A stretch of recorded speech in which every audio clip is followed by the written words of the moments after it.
नमो विज्ञानमूलय सबसाणं भगवान् वीरो मङ्गलं गौतमो गणिमङ्गलं कुन्दकुन्दाद्यो जयन्दरमोऽस्तु मङ्गलं सर्वमङ्गलमाङ्गल्यं सर्वकल्याणकारकं प्रधानं सर्वधर्माणां जयनं जयतु शासनम् नमः समय साराय स्वानुभूत्या चकास्ते चित्स्वभावाय भावाय सर्वभावान् त्यक्ष्ये वन्दित सर्व सिद्धे धूमशलमणोऽयं गतिं पत्ते वोच्छामि समय पावडमणिं सुत केवली गुणिनाम् शीर्ष में जी ग्रंथ शैव शुद्ध ज्ञान अधिकार गाथा नंबर 366 से 371। चारित्र दर्शन ज्ञान किंचित नहीं अचेतन विषय में इस हेतु से यह आत्मा क्या हन सके उन विषय में। चारित्र दर्शन ज्ञान किंचित नहीं अचेतन कर्म में इस हेतु से यह आत्मा क्या हन सके उन कर्म। चारित्र दर्शन ज्ञान किंचित नहीं अचेतन काय में इस हेतु से यह आत्मा क्या हन सके निकाय में। है ज्ञान का सम्यक का उपघात चारित्र का कहा वहाँ उपघात पुद्गल द्रव्य का नहीं किंचित भी कहा। जो जीव के गुण हैं नियत वे कोई नहीं पर द्रव्य में इस हेतु से सदृष्टि जीव को राग नहीं है विषय में। अनुराग द्वेष विमोह तो जीव के अनन्य परिणाम है इस हेतु से शब्द आदि विषयों में नहीं राग आदि है। समझ में आ गया होगा गाथा तो मेरे ख्याल से, है ना, कोई बारी नहीं। इसका अपना गाथार्थ कर हो गया था सबका, और टीका चली गई अभी।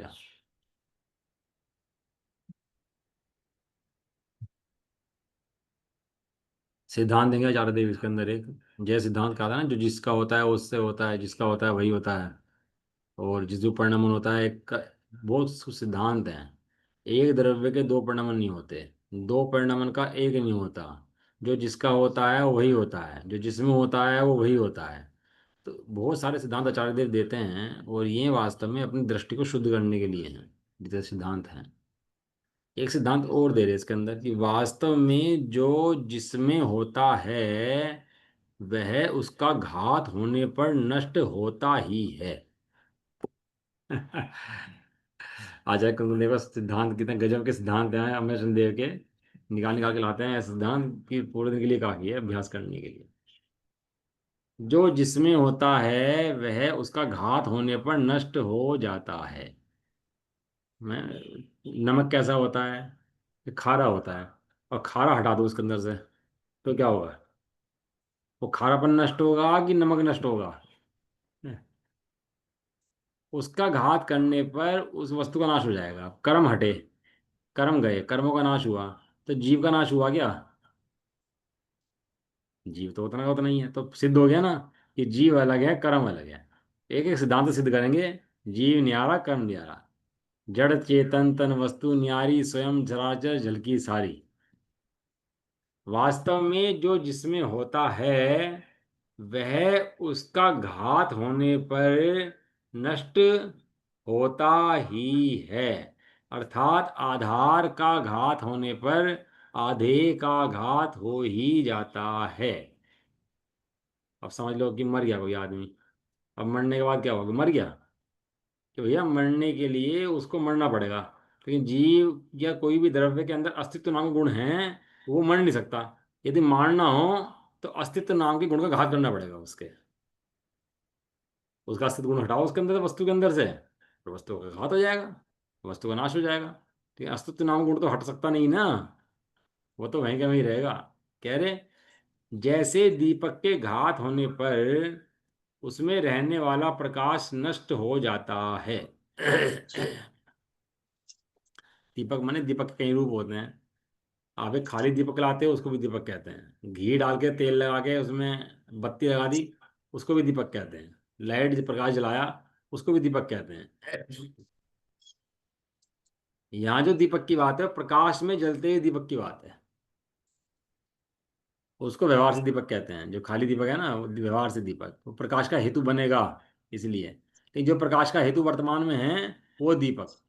तो दीपक का घात करोगे, आधार का नाश करोगे, तो प्रकाश भी नष्ट हो जाएगा, तो आधे का भी खत्म नष्ट हो जाएगा। ये सिद्धांत हुआ। तथा जिसमें जो होता है, पहले लिखा था जो जिसमें होता है, और इसमें जिसमें जो होता है। आधार का नाश करा तो आधे का नाश हुआ, और आधे का नाश हुआ तो आधा का नाश हुआ। ऐसी बात है। ज्ञान, नमक खारेपन का नाश करता है नहीं, खारेपन का। तो खारेपन के नाश से नमक का नाश हुआ था, और नमक के नाश से खारेपन का नाश हो जाएगा। आप समझो, आपने एक गिलास दूध लिया, और एक गिलास दूध के अंदर मीठा मिलाया, और एक कण जरा सा नमक का गिर दिया। बहुत हल्का सा नमक का कण गिर दिया आपने उसके अंदर, और घोल दिया उसको। अब जब आपने दूध पिया, स्वाद आ रहा आपको नमक का, बहुत ज़्यादा नमक था। तो आप आएगा ना, कहोगे नमक का स्वाद तो आएगा। इतना सा घेरा, बहुत ज़्यादा सा, पता ही नहीं, मतलब बहुत हल्का सा लग गया। नमक का स्वाद नहीं आता, अपने को पता नहीं लगता नमक का स्वाद है। लेकिन नमक का स्वाद ना होने पर भी नमक है कि नहीं है, घात हो गया क्या उसका। वो चीनी के साथ मिल गया, दूध के साथ मिल गया, पानी के साथ मिल गया, तो उसने सत्ता छोड़ दी क्या अपनी। ये कितने से जरा से नमक ने सत्ता छोड़ दी अपनी, कि सत्ता छोड़ने को समर्थ नहीं है। तो अब कह रहे हैं कि जो जिसमें जिसमें जो होता है, वह उसका नाश होने पर अवश्य नष्ट हो जाता है। अर्थात आधे का घात होने पर आधार का घात हो ही जाता है। आप ऐसा समझ लो, एक वस्तु है, वो गुण है। वस्तु का नाश होगा तो गुण नाश हो जाएंगे, और गुण का नाश होगा तो वस्तु का नाश हो जाएगा। इसे ही कहते हैं आधार आधे। आधार मन, जो गुण है वे आधार, और जो द्रव्य है वो आधे है। द्रव्य उसको रखे हुए हैं ना, उसको बोलते हैं आधे। और जो गुण है वे उसके हैं, क्या हैं, उसके आधार हैं। गुण का नाश, द्रव्य का नाश। द्रव्य का नाश यानी गुणों का नाश। दोनों बातें एक ही हैं। पहले तो कहा था कि एक द्रव्य दूसरे द्रव्य का नहीं होता। उद्गल का घात होने से जीव का घात हो जाएगा, और जीव का घात होने से उद्गल का घात हो जाएगा। यदि एक हुए तो, यदि दोनों एक हुए तो क्या होगा, उद्गल के घात होने से जीव का घात, और जीव के घात होने से उद्गल का घात। लेकिन यहाँ बात अलग है। यहाँ कह रहे उस जीव के ही गुणों का घात होने से जीव का घात, और जीव का घात होने से गुणों का घात। यहाँ उस एक द्रव्य की बात है, दो द्रव्य की बात नहीं है। आधार आधेय संबंध दो द्रव्य में होता ही नहीं है। आधार आधेय संबंध केवल एक द्रव्य में होता है। जहाँ दो द्रव्य होते हैं वहाँ आधार आधेय संबंध होता ही नहीं है, वहाँ संयोग संबंध होता है, एक छत्राभास संबंध होता है। आधार आधेय संबंध तो एक खुद द्रव्य के अंदर होता है। अब पढ़ाई तो लेते हैं बहुत ज्यादा, लेकिन जब तक वो द्रव्य दिखाई ना देना शुद्ध, एक ज्ञान मूर्ति आत्मा, तब तक बात नहीं बनती। ज्ञान मूर्ति आत्मा अखंड चिदपिंड है, चैतन्य का नाथ है ये ज्ञान मूर्ति आत्मा। ये परमाणु जो है कितना शक्तिशाली है, ये परमाणु है, कुछ है कि नहीं है, दिखता ही नहीं है तो परमाणु। नहीं दिखने पर भी कितना शक्तिशाली है ये परमाणु। ये परमाणु बम बना दिया। अब खुद बना लिया अपने आप, और दूसरे बनाने दे। इतना शक्तिशाली कि दूसरे ने बना लिया अगर, तो अपना नाश हो जाएगा। इतना शक्तिशाली ये परमाणु से दिखता भले ना हो, ये शक्ति कितनी है उसके अंदर, अनंत। ऐसे ही द्रव्य दिखता भले ना हो अपना आत्मा, लेकिन शक्ति कितनी है उसके अंदर, अनंत शक्ति संपन्न। अनंत। कौन है वो, मैं आत्मा द्रव्य हूँ। अरे पढ़ाई तो पढ़ ले, आधार आधे, इसका नाश उसका नाश, लेकिन इसे ये बात समझे नहीं कि किसका नाश होने से किसका नाश हो जाएगा, तो धर्म शुरू नहीं होता है फिर इसका। पहले तो महिमा आए अपनी भैया, द्रव्य की महिमा आए कि द्रव्य कितना शक्तिशाली है, अनंत प्रभुता का धनी, अनंत शक्तिशाली। एक एक द्रव्य है, एक द्रव्य। वो जीव अनंत द्रव्य हो, पुद्गल अनंत द्रव्य हो, धर्म हो अधर्म हो, आकाश हो काल हो, सब द्रव्य अनंत शक्तिशाली है। पहले लिखा जो जिसमें होता है, और दूसरे में लिखा जिसमें जो होता है। एक फर्क ऊपर नीचे हो गया ना, जो जिसमें और जिसमें जो। समझ में फर्क आया? समझ में फर्क आया? व्याकरण के अंदर पूरा फर्क हो गया इसका। अब व्याकरण में पढ़ोगे तो जमीन आसमान का फर्क आ गया इसके अंदर। जो जिसमें हो और जिसमें जो हो। जैसे प्रकाश का नाश होने पर दीपक का घात हो जाता है, पहले लिखा था दीपक के घात होने पर प्रकाश नष्ट होता है। अब कह रहे प्रकाश के घात होने पर दीपक नष्ट हो जाता है। लिखा ना। और जो जिसमें नहीं होता वह उसका घात होने पर नष्ट भी नहीं होता। कह रहे क्या पढ़ते रहते हो आप बैठ के सुबह सुबह? उसमें होता है, इसमें होता है, उसका नाश होने से इसका नाश होता है, नहीं होता है। क्या हमें तो समझ में आती नहीं भैया बातें। अभी तुरा आचार्य कुंद कुंद देव की भाषा समझ में नहीं आती, तो समझ जिनवाणी माता की भाषा समझ में नहीं आती। और जैसे माता की भाषा समझ में नहीं आती, वो तो कुछ समझ में नहीं आता। मदर टंग बोलते हैं इसको। मदर टंग माने अपनी मातृभाषा। अपनी मातृभाषा कौन सी है? ये आचार्य कुंद कुंद देव की भाषा अपनी मातृभाषा है। कह रहे हैं जिसमें जो जिसमें नहीं होता, पहले था जो जिसमें होता है, अब लिखा जो जिसमें नहीं होता। तो पहले लिखा था वह उसका घात होने पर नष्ट होता ही है। यहाँ लिखा उसका घात होने पर नष्ट नहीं होता। जैसे घड़े का नाश होने पर घट दीपक प्रदीप का नाश नहीं होता। हम्म, घट का घड़े का नाश होने पर घट प्रदीप का नाश नहीं होता। घट में प्रदीप माने घड़े में रखा हुआ दीपक, नीचे लिखा भी है। घड़े में रखा हुआ दीपक हो, परमार्थ दीपक घड़े में नहीं है। घड़े में तो घड़े के ही गुण हैं। अब किसी को प्रकाश पीटना हो, प्रकाश की पिटाई करनी हो, और या प्रकाश को मारे, सूरज का प्रकाश है प्रकाश को मारे, तो प्रकाश पिटता है क्या? कि भैया प्रकाश नहीं पिटता, पुद्गल से पुद्गल पिटता है। प्रकाश का नाश नहीं हो सकता। पुद्गल का नाश तू कर, छीत पीट जो कर, ये प्रकाश का नाश तो होता ही नहीं है। ऐसे कह रहे हैं जो जिसमें वो नहीं होता वह उसका घात होने पर नष्ट भी नहीं होता।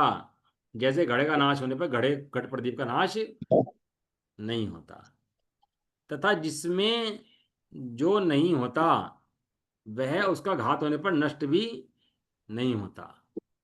जिसमें जो नहीं होता वह उसका नाश होने पर भी नष्ट नहीं होता।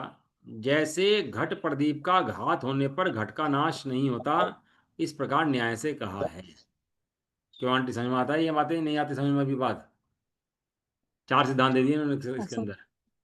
किस सिद्धांत आ गए? हाँ, समझ में तो आया। बात एक है कि मेरी वस्तु का नाश नहीं हो सकता, पर वस्तु का नाश भले ही हो, कर्मों का नाश भले ही हो, किसी का बदल जाए, कि मेरी वस्तु वही की वही होती है। और मुझे मेरा घात यदि करना हो तो ज्ञान दर्शन चारित्रिक घात से ही घात हो सकता है। और वो होता भी है। मिथ्या दर्शन मिथ्या ज्ञान मिथ्या चारित्रिक क्या है? अपने ज्ञान दर्शन चारित्रिक घात ही तो है। और क्या है वो? तो मिथ्या दर्शन मिथ्या ज्ञान मिथ्या चारित्रिक क्या होते हैं? और ये तो है उनका नाम। नंबर एक सिद्धांत, जो जिसमें होता है उसका घात पर नष्ट होता है। जिसमें जो होता है उसका नाश होने पर अवश्य नष्ट हो जाता है। जो जिसमें नहीं होता उसके घात होने पर नष्ट नहीं होता। तो जिसमें जो नहीं होता वो उसका घात होने पर नष्ट भी नहीं होता। ऐसा महान सिद्धांत है। कषाय बनने बंद हो जाए, राग होना बंद हो जाए, यदि सिद्धांत समझ जाए तो। देखो क्या कह रहे हैं आगे। अब आत्मा के धर्म, पहले तो ले लिया दृष्टांत के ऊपर, अब समझा रहे हैं। अब माने अब सिद्धांत समझो, अब बताए मूल बात। अब आत्मा के धर्म, आत्मा का धर्म क्या है? दर्शन ज्ञान चारित्र। आत्मा का धर्म क्या? दर्शन ज्ञान चारित्र। दर्शन ज्ञान चारित्र धर्म है, और धर्मी वो आत्मा है। उनको धारण करने वाला, रखे हुए कौन है? वो एक आत्मा है। उसके गुण क्या हैं? दर्शन ज्ञान चारित्र हैं, जिनके द्वारा आत्मा की पहचान होती है। वो तुरंत होती है, इनके द्वारा आत्मा की पहचान तुरंत जीव आत्मा में पहुंच जाता है अपनी, कि हाँ भैया ये मेरे वेद हैं। लिख रहे हैं पुद्गल द्रव्य का घात होने पर भी नष्ट नहीं होते। पुद्गल द्रव्य का घात होने से दर्शन ज्ञान चारित्र नष्ट नहीं होते। अभी कोई कहे ना पूर्ण हूँ, क्या पूर्ण हूँ? तो पता नहीं यार, कर्मों ने नाश कर रखा, घात कर रखा, क्या कर रखा। तो कहते हैं पुद्गल द्रव्य का घात होने पर आत्मा नष्ट नहीं होता। जब जीव सिद्ध दशा में जाएगा तो नाश पुद्गल का होगा, जीव का नहीं होगा। किसका घात होगा? पुद्गल का घात हो जाएगा। अकारण है जीव। पुद्गल कर्मों का जीव अकारण, और जीव पुद्गल कर्मों का कारण, दोनों आपस में क्या है? अकारण है, एक दूसरे कारण नहीं है। संबंध है। हाँ, कारण नहीं है एक दूसरे का। वो जीव पुद्गल का कारण हो और पुद्गल जीव का कारण हो, तो ऐसा मतलब पुद्गल का घात होने से जीव का घात हो जाएगा। ये कारण आपस में नहीं है। कह रहे हैं पुद्गल द्रव्य का घात होने पर जीव के दर्शन ज्ञान चारित्र नष्ट हो जाएंगे। जैसे घड़े का दीपक का नाश होने पर घड़ा नष्ट हुआ था। किसी चिढ़ाता है मुझे वो। अरे चिढ़ाता नहीं है, वो कुछ नहीं कहता। तू अपने प्रदेशों में रहता है, चिढ़ता है समूह अपनी योग्यता से। पर द्रव्य कुछ नहीं करता। पुद्गल द्रव्य का घात होने पर दर्शन ज्ञान चारित्र नष्ट हो जाएंगे, और दर्शन ज्ञान चारित्र का घात होने पर भी पुद्गल द्रव्य का नाश नहीं होता, यह तो स्पष्ट है। पुद्गल ज्ञान दर्शन ज्ञान चारित्र घात हो अपने, कोई जीव घात करे, मिथ्यात्व रूप करे, तो अब पुद्गल द्रव्य को कुछ नहीं बिगड़ता। पुद्गल द्रव्य पुद्गल रूप रहता है। इसलिए इस प्रकार यह सिद्ध होता है कि दर्शन ज्ञान चारित्र पुद्गल द्रव्य में नहीं है। क्योंकि यदि ऐसा ना हो तो दर्शन ज्ञान चारित्र का घात होने पर पुद्गल द्रव्य का घात, और पुद्गल द्रव्य के घात होने पर दर्शन ज्ञान चारित्र का घात दुर्निवार होने से अवश्य ही घात हो जाएगा। दुर्निवार माने असंभव होने से, कि पुद्गल हटे तो दर्शन ज्ञान चारित्र भी हट जाएगा। ये तो देखो मजे की बात।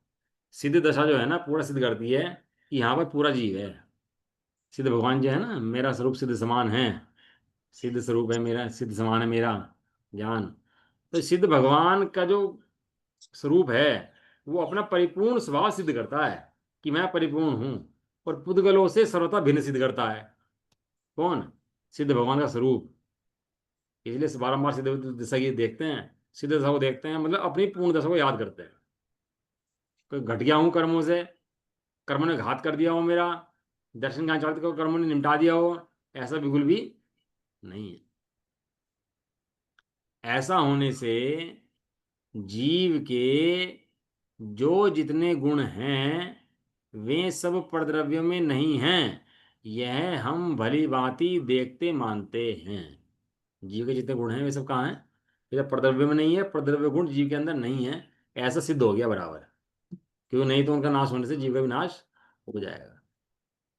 क्योंकि यदि ऐसा ना हो तो यहाँ भी जीव के गुणों का घात होने पर पुद्गल द्रव्य का घात, और पुद्गल द्रव्य के घात होने पर जीव के गुण का घात होना दुर्निवार होने से अवश्य ही घात हो जाएगा। किंतु ऐसा नहीं होता। इससे सिद्ध हुआ कि जीव में कोई गुण पुद्गल द्रव्य में, जीव के कोई गुण पुद्गल द्रव्य में नहीं है। और अब पुत्र हो जाएगा ना, अब पुत्र के बिना रह नहीं सकते। कि भाई पुत्र जब नहीं था तो तब रहता था कि नहीं रहता था? यहाँ जब तो रहता था। अब शादी होगी कि हम अब पत्नी भी नहीं रह सकते, हम पति भी नहीं रह सकते। क्यों भाई? पहले रहते नहीं था तू, इतने साल निकाल तूने निकाले नहीं। जब रह सकता था तो अब भी रह सकता है। ये दो भिन्न भिन्न है ना। तू मानता है हम दो शरीर हैं एक आत्मा है, भैया ऐसा संभव ही नहीं है। तुम दो शरीर हो तो दो आत्मा हो, अलग अलग है। एक का नाश होने से दूसरा का नाश नहीं होता, तो भले नाश मानता रहे। तेरा नाश तेरे से होता, दूसरे से तेरा नाश नहीं होता। प्रश्न, यदि ऐसा है तो सम्यक दृष्टियों को विषयों में राग किस कारण से होता है? उत्तर लिखा, किसी भी कारण से नहीं होता। कितना बड़ा जवाब दिया। सम्यक दृष्टि को राग मान नहीं रहे हैं कि सम्यक दृष्टि को राग होता है। वो क्या कह रहा क्वेश्चन? अब ये राग की उत्पत्ति नहीं हो सकती उसको, क्यों? क्योंकि वो जानता है कि मेरा नाश नहीं हो सकता। राग की उत्पत्ति का मूल कारण क्या है? मेरा नाश हो रहा है। ये राग की उत्पत्ति का मूल कारण है। मेरा नुकसान हो रहा है, मेरा ये सब ये राग की उत्पत्ति का मूल कारण है। और ज्ञानी को होता है राग, भैया चैन से बैठने देता नहीं राग को। राग के तो पीछे पड़ा रहता है। और राग चैन से बैठ जाए उसका, तो ज्ञानी होता नहीं है। बेचैनी लगता है राग को तो लगा करके। राग को टिकने देता नहीं है। तो कह रहे समय दृष्टि को राग क्यों होता है? वे कह रहे राग होता ही नहीं है। किस कारण से होता है? कि अब ये कारण खत्म कर दिया इसने। क्या कारण खत्म कर दिया? कि दो द्रव्यों को एक मानना ही राग था, और दो द्रव्यों को भिन्न मानना ही वीतरागता है। ये पूर्ण वीतरागता पकड़ होगी उसको, दो द्रव्यों को भिन्न जानते ही। ऐसा सिद्धांत। फिर प्रश्न लिया, तब फिर राग की खान उत्पत्ति स्थान कौन सी है? देखो समझना ध्यान से, मूल विषय दे रहे हैं श्रद्धांग को निर्मल करने का, ज्ञान को समझने का। अभी अपन लोग को क्या लगता है, कह रहा थोड़ा सा भैया ये परि समझ लो तो बस वो हो गया, राग खत्म हो जाएगा। लेकिन ये बता रहे जब तक दो द्रव्य भिन्न नहीं समझता तब तक राग खत्म होता ही नहीं है। और दो द्रव्य भिन्न समझ लेता है तो राग खत्म हो जाता है। हाथ पाथ रख के बैठ जाओ, ध्यान मुद्रा में बैठ जाओ, तो राग खत्म होगा। ऐसा नहीं कह रहे, श्रद्धा निर्मल है जिसका, उसका राग खत्म हो जाता है। कह रहे उत्तर, राग द्वेष मोह जीव के ही अज्ञान में परिणाम है। राग द्वेष मोह की उत्पत्ति खान बता रहे ना, राग की उत्पत्ति खान क्यों होती है। तो उसमें बता रहे पहला लक्षण कि राग द्वेष मोह तीन ही चीजें हैं। मोह माने दर्शन हो, और राग द्वेष माने दर्शन मोह के बाद होने वाले जीव के राग द्वेष आदि परिणाम।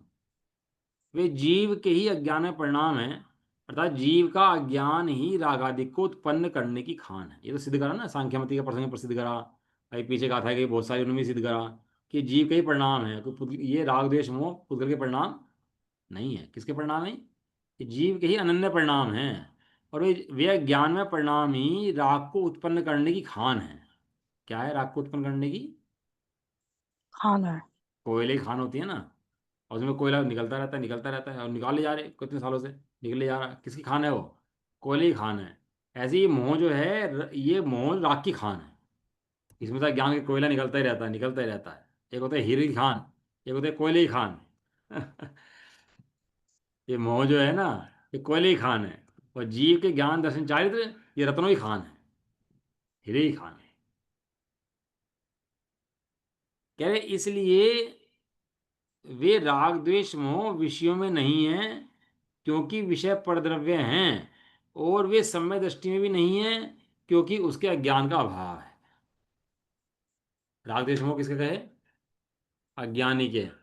और जब वो ज्ञानी हो जाता है तो जो राग द्वेष मोह राग द्वेष उसके होते हैं, उन राग द्वेष को राग द्वेष में गिनते नहीं है। और राग द्वेष तो जाने वाले हैं उसके, कोई गिनती उसकी थोड़े समय के लिए हैं, लेकिन रहते उसके लंबे समय तक नहीं है।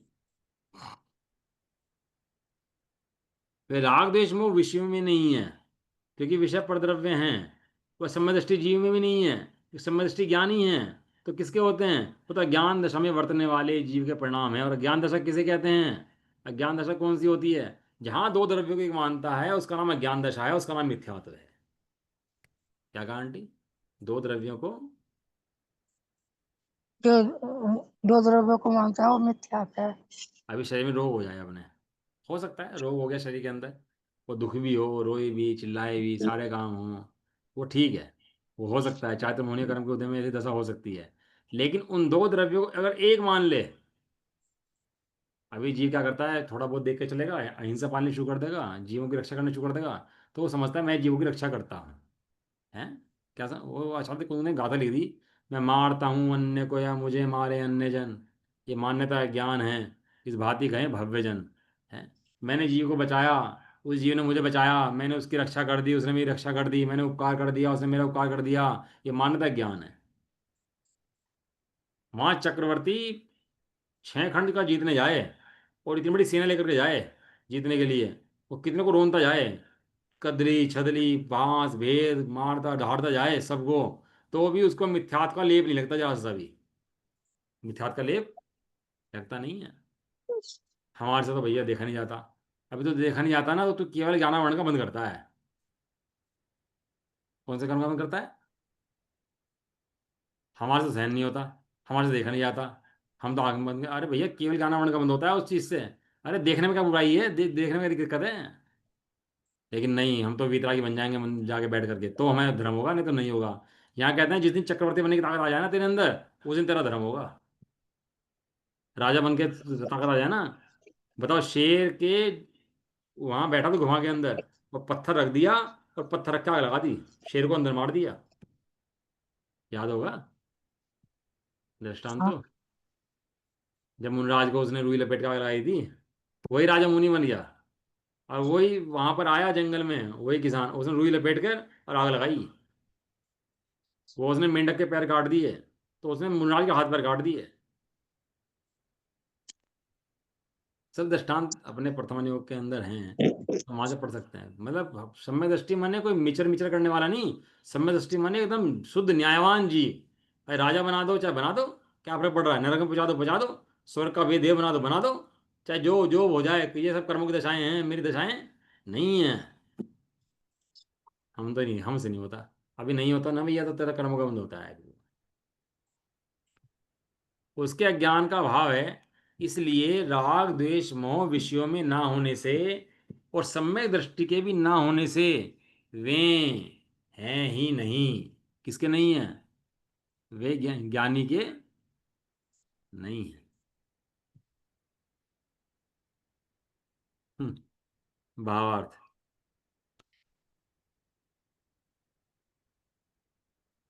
सारा खेल भैया अपने को जानने का है। जो जानता है आत्म को, वो अनात्म को भी जानता। जो जानता नहीं आत्म को, अनात्म को भी नहीं जानता।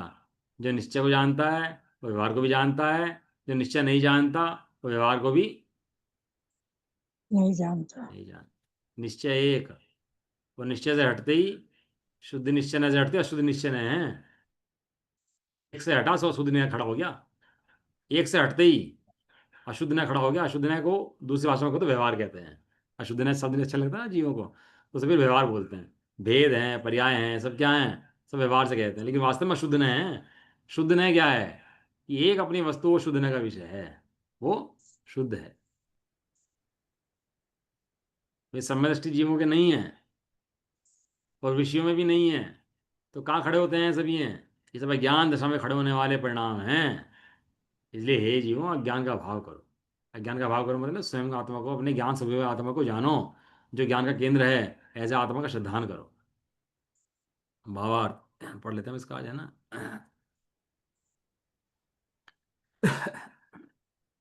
हम्म, उन्होंने दिए बोध पाउड के अंदर धर्म के ठिकाने। आचार्य कुंदन देव ने लिखे, बोध धर्म के ठिकाने दिए 11। 11 धर्म के ठिकाने हैं। इनकी सम्यक श्रद्धा का नाम धर्म है, उनकी विपरीत श्रद्धा का नाम अधर्म है। 11 ठिकाने कौन कौन से हैं? आयतन, आयतन माने मुनि। चैत्य गृह, जिन प्रतिमा, जिंदान दर्शन, जिन जिन बिंब, जिन जिन मुद्रा, ज्ञान, देव, तीर्थ, अरहंत, प्रवज्या छेद यानी दीक्षा। इन 11 के संबंध में अगर गान है तो अधर्म है। ये धर्म के ठिकाने लिखे गया ये 11। और जिन्हें के संबंध में सम्यक ज्ञान है वो सम्यक दृष्टि है। ये तो बोध पाउड के अंदर लिखा, उस पाउड के अंदर पूरा सार आ गया बोध पाउड का। पूरे 11 के अंदर वर्णन करा उसके बोध पाउड के अंदर। इनके संबंध में विपरीत श्रद्धा स्वज्ञान है। इन सबको पहचान करके भैया समय श्रद्धा करनी चाहिए। भावार्थ कह रहे देखो, आत्मा के अज्ञान में परिणाम रूप राग राग द्वेष मोह उत्पन्न होने पर आत्मा के दर्शन ज्ञान चारित्रादि गुणों का घात होता है। किंतु गुणों के घात होने पर भी अचेतन पुद्गल द्रव्य का घात नहीं होता, और पुद्गल द्रव्य के घात होने पर दर्शन ज्ञान चारित्र का घात नहीं होता। इसलिए जीव के कोई भी गुण पुद्गल द्रव्य में नहीं है। नहीं। बात क्या चल रही है? विषय पुद्गल परद्रव्य है। जो विषय हैं परद्रव्य हैं, क्या है? ये परद्रव्य हैं। और जो अज्ञान है वो जीव का परिणाम है, परद्रव्य का परिणाम नहीं है। क्योंकि यदि उसका घात होगा तो परद्रव्य घात हो जाएगा, लेकिन जीव के से परद्रव्य घात नहीं होता। यहाँ के लिए अज्ञान में जो परिणाम है जीव का, वो राग द्वेष मोह, वो आत्मा के दर्शन ज्ञान चारित्रिक गुणों का घात करता है, किंतु अचेतन द्रव्यों का घात नहीं करता। और उद्गल द्रव्य का घात होने पर दर्शन ज्ञान चारित्रिक घात नहीं होता। इसलिए जीव में कोई भी गुण पुद्गल द्रव्य में नहीं है, ऐसा जानता हुआ समदृष्टि को अचेतन विषयों में रागादिक नहीं होते। क्यों? क्योंकि अपनी सत्ता जानता है, अपने अंदर है। अपने दर्शन ज्ञान चारित्रिक आदि अपने अंदर है। राग द्वेष मोह पुद्गल द्रव्य में नहीं है, वे जीव के ही अस्तित्व में अज्ञान से उत्पन्न होते हैं। जब अज्ञान का अभाव हो जाता है अर्थात सम्यक दृष्टि हो जाता है, तब राग द्वेष आदि उत्पन्न नहीं होते। राग द्वेष मोह के पुतले में उत्पन्न होता है ऐसा नहीं है, जीव के अस्तित्व में होने वाले ज्ञान से उत्पन्न उत्पन्न परिणाम है। इस प्रकार राग द्वेष मोह ना तो पुद्गल द्रव्य में है और ना सम्यक दृष्टि में भी हैं। इसलिए शुद्ध द्रव्य दृष्टि से देखने पर वे हैं ही नहीं। किसे देखने पर? शुद्ध द्रव्य दृष्टि, यानी द्रव्य पर जाकर देखा तो राग दिखाई दिया वहां पर? द्रव्य के अंदर राग नहीं, और द्रव्य दृष्टि जिसे है उसको राग नहीं, और जिसकी दृष्टि नहीं है उसको राग है, ऐसा। और पर्याय दृष्टि से देखने पर वे जीव की अज्ञान अवस्था में, ऐसा जानना चाहिए। जयचंद जी छावड़ा क्या लिख रहे हैं इसके अंदर? शुद्ध द्रव्य दृष्टि से देखने पर राग कहीं हैं, कहीं दिखते हैं? वो काई जल की है कि जल काई की है? जल काई का है। ना काई जल की, ना जल काई का। दोनों कैसे हैं दोनों? अलग है। काई अलग जल अलग, लेकिन ऊपर ऊपर तैरते ऊपर हैं। ऊपर से तैरते हैं। देखने पर देखो तो ऊपर ऊपर तैरते हैं, लेकिन स्वभाव के नजदीक जाकर देखो तो ना काई जल के अंदर है, ना जल काई के अंदर काई है। के अंदर, दोनों भिन्न भिन्न है। ऐसी शुद्ध द्रव्य से दृष्टि से देखने पर वे है ही नहीं राग आदि। और पर्याय दृष्टि से देखो तो तैरते हैं पानी के ऊपर, यानी जीव के साथ एक पर्याय अवस्था में रहते हैं, ऐसा जानना चाहिए। अब इसके अंदर कलश कल पढ़ेंगे इसके, और तात्पर्य टीका भी 2 पेज की है। कल ही पढ़ेंगे, ठीक है ना? अभी नहीं पढ़ रहे। चलो ठीक है ना, इसका विचार करना आप लोग कि एक द्रव्य दूसरे द्रव्य का नहीं है। गुणों का घात होने से द्रव्य घात हो जाएगा, द्रव्य घात होने से गुणों का घात हो जाएगा, और पद्रव्य का घात होने से अपना घात हो जाएगा, और अपना घात होने से परद्रव्य का घात हो जाएगा। लेकिन ऐसा सिद्धांत में कहीं भी लिखा नहीं है। दोनों द्रव्य की भिन्नता एकदम स्पष्ट है, बिल्कुल एकदम। चलो। निज निधि निज में बताई। ये अनंत उपकार है, उसके लिए जिनवा निवा को वंदना सत्कार है। नवाणुकार।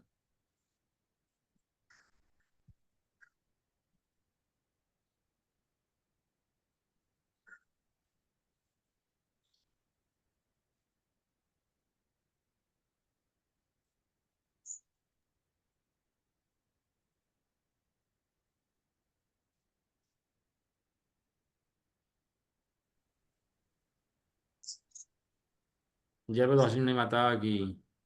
जय हो। महान जैन धर्म की। जय हो। एक साथ बोलिए। सबको जय हो।